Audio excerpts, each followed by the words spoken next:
ජීවිතය කියන්නේ හරියට ගේම් එකක් වගේ. සමහර වෙලාවට අපි දිනනවා. තවත් වෙලාවට පරදිනවා.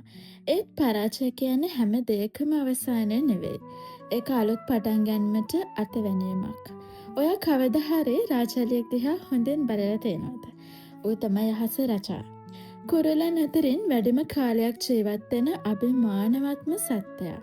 ඉතින් අපිත් පරාජයෙන් පස්සේ නැගිටින්න රාජාලියාගෙන් පාඩම් ඉගෙන ගමු. ඇයි අපි රාජාලියක් වගේ වෙන්න ඕන? රාජාලියා කියන්නේ නිකන් කුරුල්ලෙක් නෙවෙයි. ඌ ගාව තියෙනවා අතිමහත් ශක්තියක්, නොසැලෙන ධෛර්යයක් සහ පුදුම ආත්ම ශක්තියක්. ජීවිතේ වැටුනම හැමදේම එපා වුණාම ඔයාටත් පුළුවන් රාජාලියක් වගේ වෙන්න. මෙන්න ඒකට හේතු සහ ඔයා ඉගෙන ගන්න ඕන දේවල්. අංක 1 අභියෝගවලට කෙලින්ම මුහුණ දෙනවා.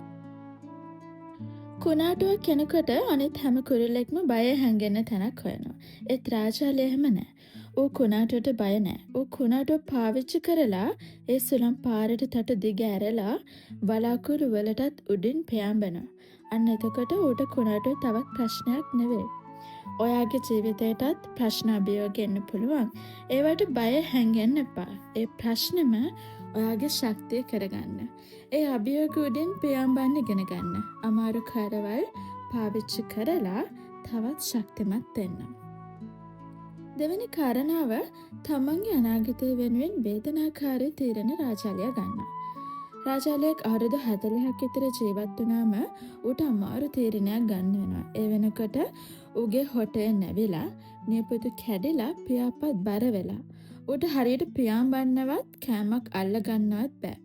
ඉතින් ඌට තෝරා ගැනීම දෙකයි තියෙන්නේ. එක්ක මැරෙන්න නැත්නම් මාස 6ක වේදනාකාරී ක්‍රියාවලියකට මුහුණ දෙන්න. ඒ ක්‍රියාවලියේදී රාජාලියා උස් කන්දකට ගිහින් තමන්ගේ හොටය ගලක ගහලා ගලවලා දානවා. ඊට පස්සේ අලුත් හොටයක් එනකල් ඉඳලා ඒකෙන් තමන්ගේ පරණ නියපොතු එකින් එක ගලවනවා. අලුත් නියපොතු ආවම ඒවයින් තමන්ගේ බර වෙච්ච පරණ පිහාටු ඔක්කොම ගලවලා දානවා.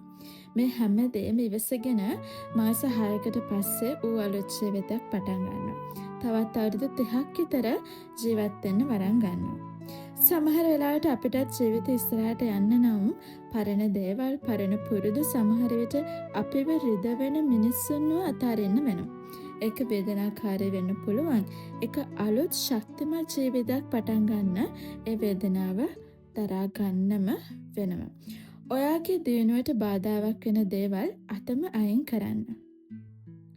තුන්වෙනි කාරණාව තමයි ඉලක්කය විතරයි පේන්නේ. රාජාලිය කිලෝමීටර් ගාණක් උඩ ඉඳන් වුණත් තමන්ගේ ගොදුර පැහැදිලිව දකිනවා. මොන බාධකාවත් උගේ අවධානය වෙනස් වෙන්නේ නැහැ. කෙලින්ම ඉලක්කයට යනවා. ඔයාගේ ජීවිතයටත් පැහැදිලි ඉලක්කයක් තියාගන්න. අනිත් අය කියන දේවල්, වටේ පිටේ වෙන දේවල් වලින් ඔයාගේ අවධානය නැති කරගන්න එපා. ඔයාගේ හේනේ දිහා විතරක් බලාගෙන ඉස්සරහට යන්න. හතරවෙනි කාරණාව තනියම පියාඹන්න බය නැහැ. රාජාලිය කවදාවත් රංචු පිටින් පියාඹන්නේ. උන් තනියම අභිමාණයෙන් අහස ඉහළටම යනවා. හැම තිස්සෙම අනුන්ගෙන් උදව් බලාපොරොත්තු වෙන්න එපා. තමන් ගැන විශ්වාසය තියලා තනියම හරි නැගිටින්න පුරුදු වෙන්න. ඔයා ඔයාට ඉන්න ලොකුම ශක්තිය. පස්වෙනි කාරණාව කවදාවත් මැරුණු දේවල් රාජාලිය කන්නේ නැහැ. ඌ හැම වෙලේම දඩයම් කරලා අලුත් යොදරක් තමයි කන්නේ. කවදාවත් මැරිච්ච සත්තු කන්නේ නැහැ. අතීතය ගැන පසුතැවෙන්න එපා. වෙච්ච දේවල් වෙලා ඉවරයි.